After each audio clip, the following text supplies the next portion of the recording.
Hello all, ఎలా ఉన్నారందరూ? నేను చాలా చాలా బాగున్నానండి. Welcome back to our channel Kakori sisters vlogs.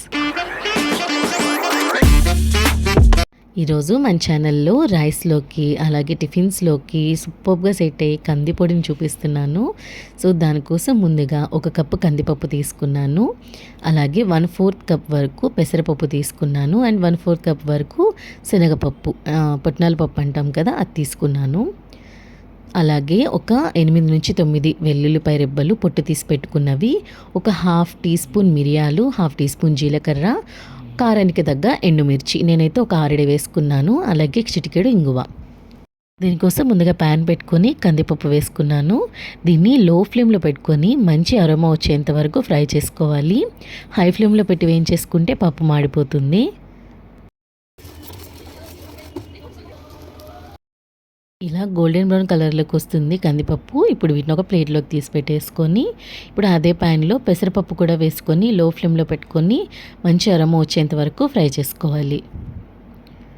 కందిపప్పు ఒక్కటే వేగడం అనేది కొంచెం లేట్ అవుతుంది. పెసరపప్పు, శనగపప్పు తొందరగా వేగిపోతాయండి. ఇప్పుడు వేయించుకున్న అన్ని పప్పులు కూడా ఒకటే ప్లేట్లోకి తీసి పెట్టేసుకున్నాను. అండ్ నెక్స్ట్ ఇక్కడ శనగపప్పును కూడా వేసి వేపుకుంటున్నాను. సో ఇప్పుడు ఈ వేగిన పప్పులన్నింటినీ కూడా ఒక ప్లేట్లోకి తీసి పెట్టేసుకొని అదే ప్యాన్లో 1 టేబుల్ స్పూన్ ఆయిల్ వేసుకొని కారానికి తగ్గ ఎండుమిర్చి యాడ్ చేసుకుంటున్నాను. నేను ఇది పాపకు కూడా పెడతాను కాబట్టి కారం తక్కువ వేసుకున్నానండి. మీ కారానికి తగ్గ ఎండుమిర్చిని మీరు అడ్జస్ట్ చేసుకోవచ్చు. ఇప్పుడు అదే ఆయిల్లో జీలకర్ర, మిరియాలు, వెల్లుల్లి రెబ్బలు, కొంచెం ధనియాలు, కరివేపాకు అండ్ ఇంగువ కూడా యాడ్ చేసుకొని ఫ్రై చేసుకోండి. ఇక్కడ నాకు కరివేపాకు, ధనియాలు వేసిన క్లిప్ మిస్ అయింది. సో మీరు యాడ్ చేసుకొని కొంచెం రోస్ట్ చేసుకొని తీసేసుకోండి. సో మనం ముందుగా ఫ్రై చేసుకున్న పప్పులు, ఎండుమిర్చి అంతా కూడా మిక్సీ జార్లో వేసేసుకొని టేస్ట్కి సరిపడా కల్లుప్పు కూడా వేసుకొని బాగా మెత్తగా గ్రైండ్ చేసుకోవాలి. మనం ఈ కందిపొడిలో ఎక్కడ కూడా చింతపండు అనేది యూస్ చేయమండి. సో చూస్తున్నారు కదా, ఇలా బాగా మెత్తగా గ్రైండ్ చేసుకోవాలన్నమాట.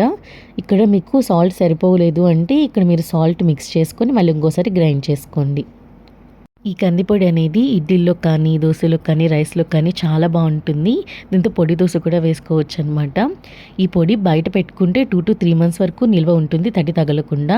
అలాగే ఎయిర్ టైట్ కంటైనర్లో పెట్టేసుకుని ఫ్రిడ్జ్లో స్టోర్ చేసుకుంటే 5 to 6 months వరకు ఉంటుంది. సో ఇది టేస్ట్ అండ్ అరోమా ది బెస్ట్గా రావాలి అంటే మంత్లీ వన్స్ చేసుకుంటే ఇంకా బెటర్ అనమాట.